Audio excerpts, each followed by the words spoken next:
Welcome. I'm so excited. They just changed the rules, I guess, about YouTube. You used to need a certain amount of followers, and now they just made it accessible. So I'm so excited, and I'm here to do the first Tuesday tea time live at 2 p.m. Pacific.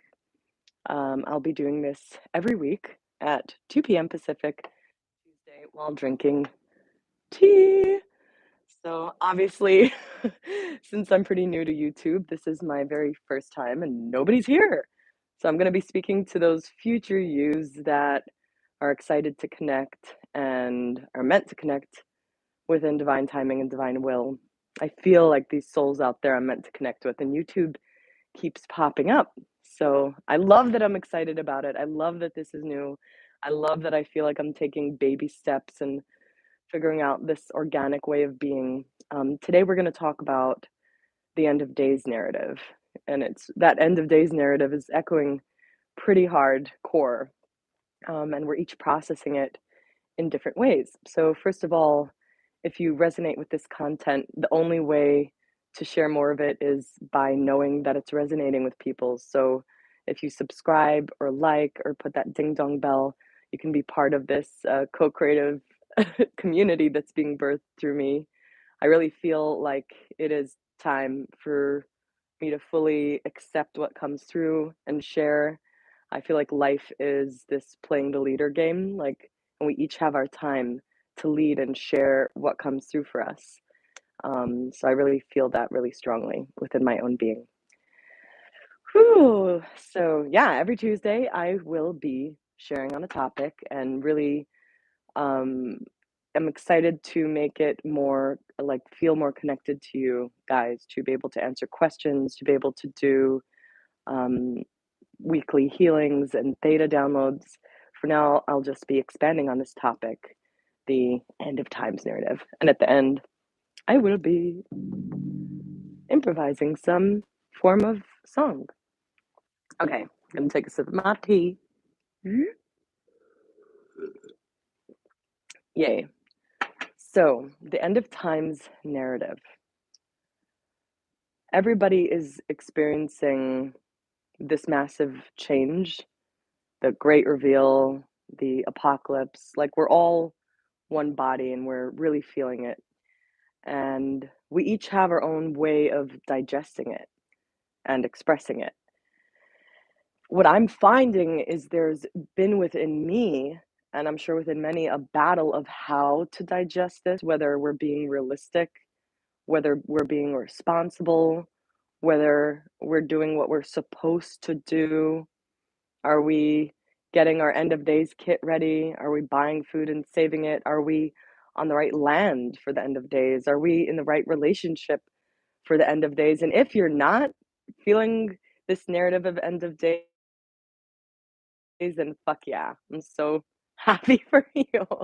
In my reality, it is coming up from people that I follow, from teachers that I learn from my community, from even my partner. He has his own way of experiencing this end of days, this crash, this inflation, however, you know, that individual is interpreting it. And when I hear these narratives, for me, I'll share how I've been experiencing it and then share some golden nuggets. So for me, I hear these end of days narrative. Okay, I hear like, okay, get your survival kit ready, buy extra food, and be safe. Like there's going to be this collapse, and I'm when I hear these things,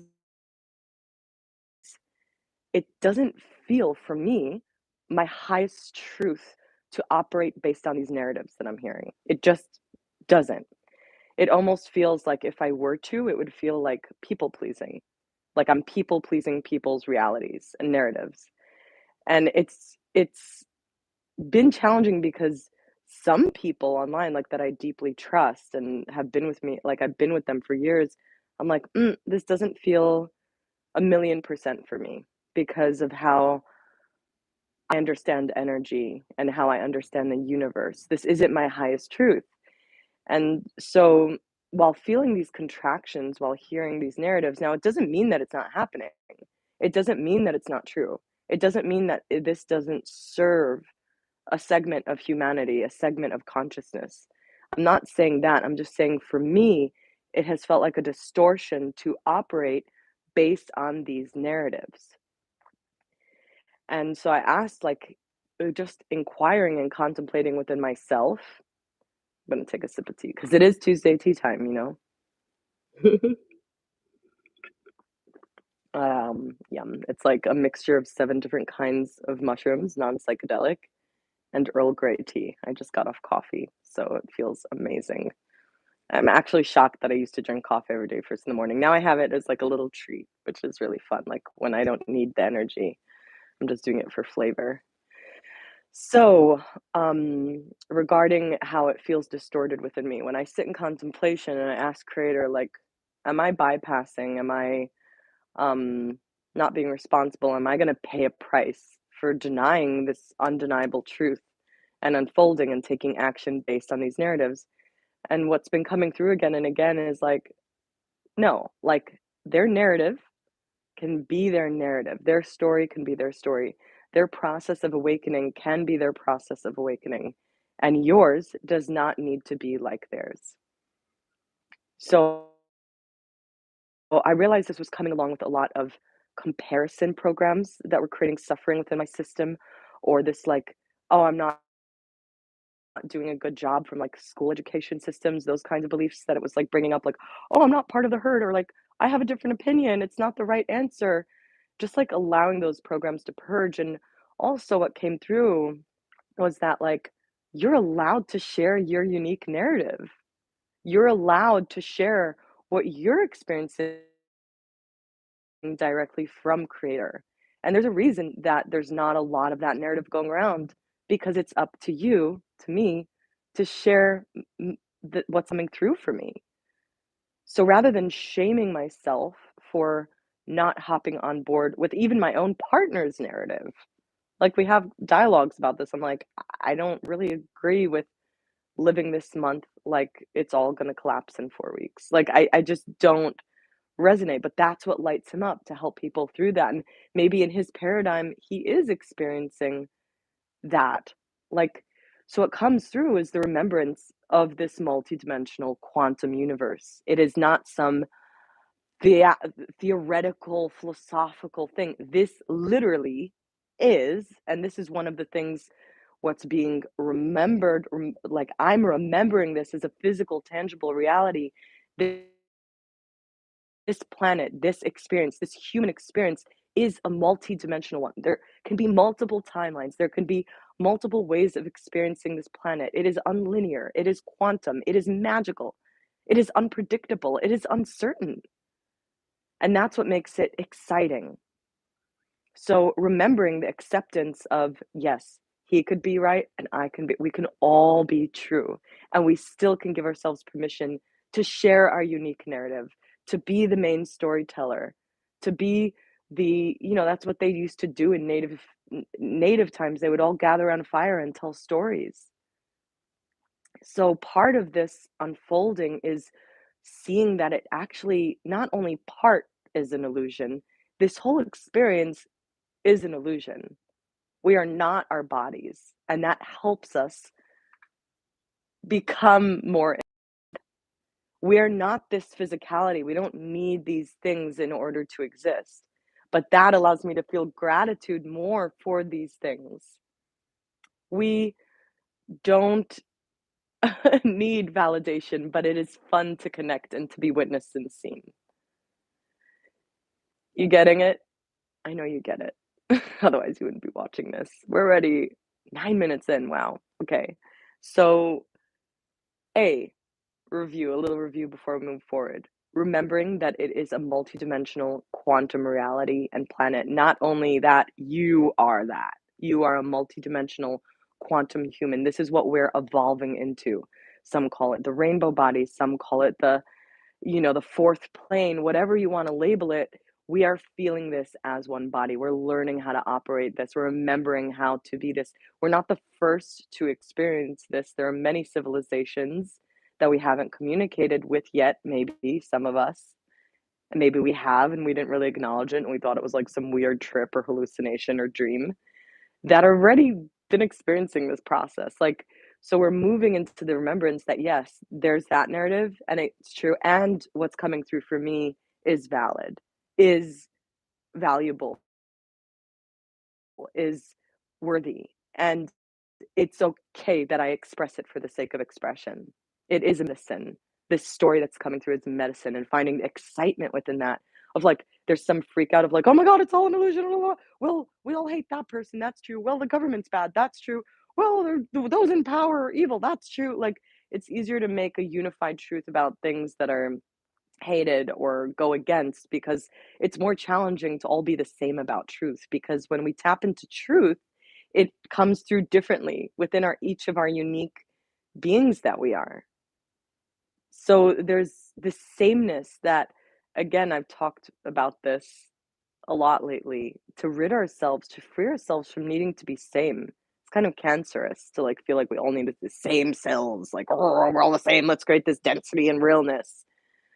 No, you are unique. You are one of a kind. You are a unique expression of pure source energy coming through you in the unique way that only you could express. You are the leading edge of consciousness. I am the leading edge of consciousness in my own unique way. And so accepting that there could be multiple truths, the multidimensional quantum universe playground, that it's natural to us and that it's valid to come through with your uniqueness and not stick to sameness or to comparison in any way, shape, or form.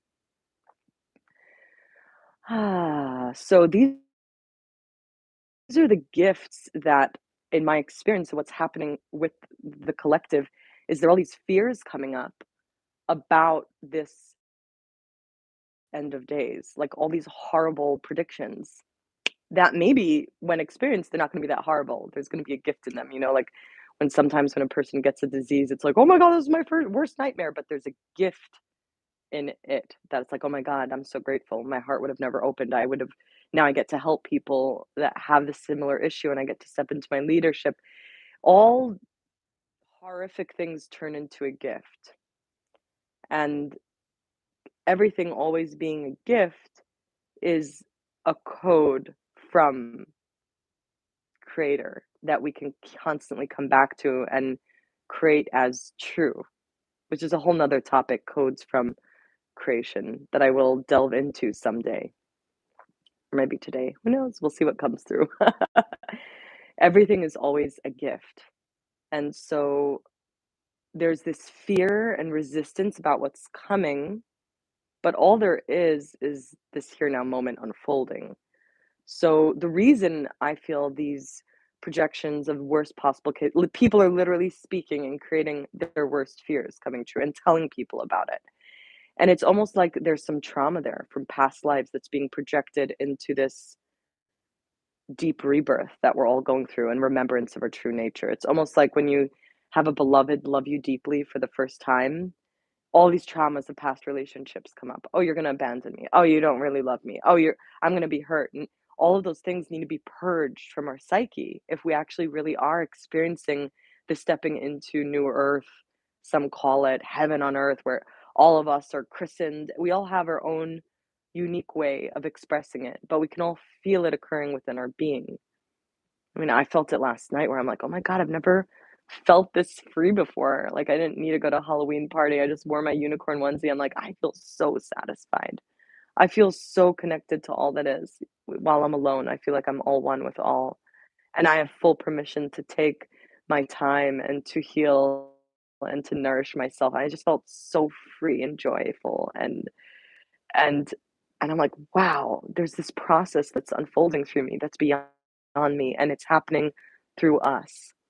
And so as we're stepping into this love, this deeper form of love together as humanity, because love is the only thing that is a consistent in the continuum of continuing to experience an experience. And I've experienced that where there was nothing. It was eternity until there was love within my own being. And then the game continued. So remembering that it is all love. Love isn't like a feeling. To me, it is a becoming. It, it is an experience, love. It is the one experiencing itself in the name of love in every possible way. So us becoming more unified with this love will bring up all our traumas. And then it turns into these possible projections of the end of times.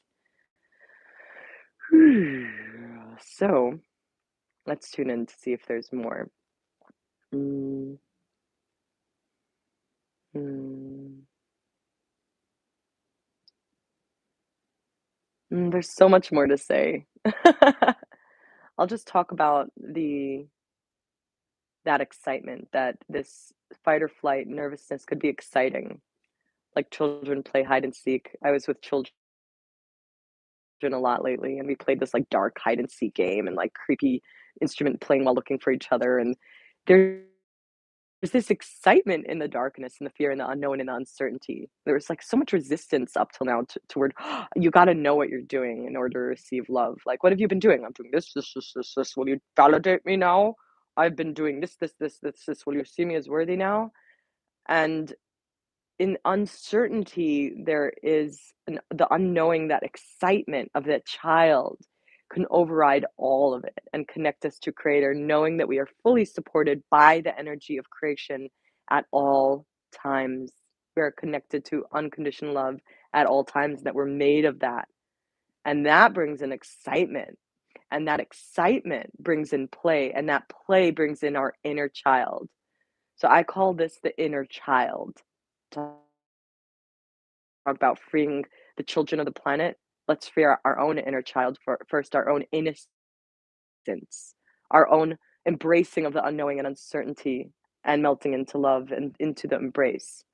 Some call the inner child rainbow body, light body, ascension, whatever. I just see it as returning back to our innocence, into our immortal, timeless, eternal aspect of our soul light, our unique tone, our unique code, our unique color, our unique shade that we each are of the one love. And so this excitement into what's coming, rather than like, oh, the end of days, we can see it as like, we can see the innocence in everyone, that they're like playing their game of mastery, of remembering who they truly are. And we can also do that for ourselves, of like getting back into our imagination. What are you imagining that could possibly be true about the end of days? Like, how are you interpreting it? How can you express it? How can you use words to create the art of how you're experiencing this end of times, this great death, this collapse of like, there's this fear of like, oh my God, will we have food? Will we have money? How will we survive? How will we communicate if there's no electricity? It's coming back to who we truly are, which is the energy of creation of all that is, that creates all the things externally. And when the universe takes away everything external, we gain everything when we have nothing, because we realize who we truly are, which is connected to all that is. We remember our power of imagination. Some call it the pineal gland, some call it our psychic abilities. To me, it's just imagination. Like Einstein says, the power of imagination creates worlds and is way more valuable than knowledge, which is what is known, which is what is known of what was, of old structures. And when there is complete darkness and void and nothing, we get to play with our imagination and remember our power of creation through play, through playing with our imagination, through playing with what is possible in an excited way. So, this end of times is actually the greatest gift ever. They say the more rough the times, the greater the gift. It's kind of true. It's like a heartbeat wave. And so, we're experiencing this drop, this void, this valley that we get to fill this cup with our soul. I'm going to take a sip of tea after that.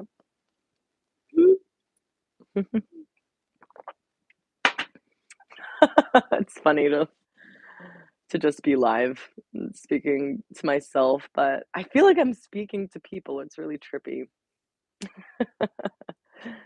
So just feeling that, taking a moment to feel that, what was shared, that excitement, that letting go of the external, that curiosity, bringing in your innocence, giving yourself value, allowing yourself to express your interpretation, bringing in this timelessness, this multidimensional quantum experience where everything is possible, holding a loving space to allow our traumas to be freed, giving yourself a moment to imagine if all that you knew collapsed, what would you play with creating with your imagination? Close your eyes and ask yourself that. What kind of world would you create? What kind of story would you begin to tell if you went back into that nothingness, into the womb of creator? And I've definitely experienced this experience where I asked many questions and was very curious, and I went back into complete void of nothingness, where I was everyone, I was everything. And I grieved and I mourned, remembering that I was all that is, until I began to feel my heart beat again and came back into this body. I feel like that is what we're experiencing on a collective level. And this is what my inner child wishes to share, that we can play, we can imagine, we can tell our stories. Everything is a gift. This is divine timing. We are connected to the creation, the creator of all that is in our unique way. We can be free of being the same. We can be free of needing each other. We can just feel free to play with each other and share. And yes, and each other's games. Be like, yep. And I also see it this way, like building a castle rather than pulling each other's blocks down. Could have many castles to play in, could have many games to play. Imagine if like there was only one board game. How dull would that be? Or like if the board games were like fighting, like, I'm a game, no, I'm a game, you're not a game because I'm a game. Like, the more games, the more fun the game is to play when you visit it. And that's what each of us are.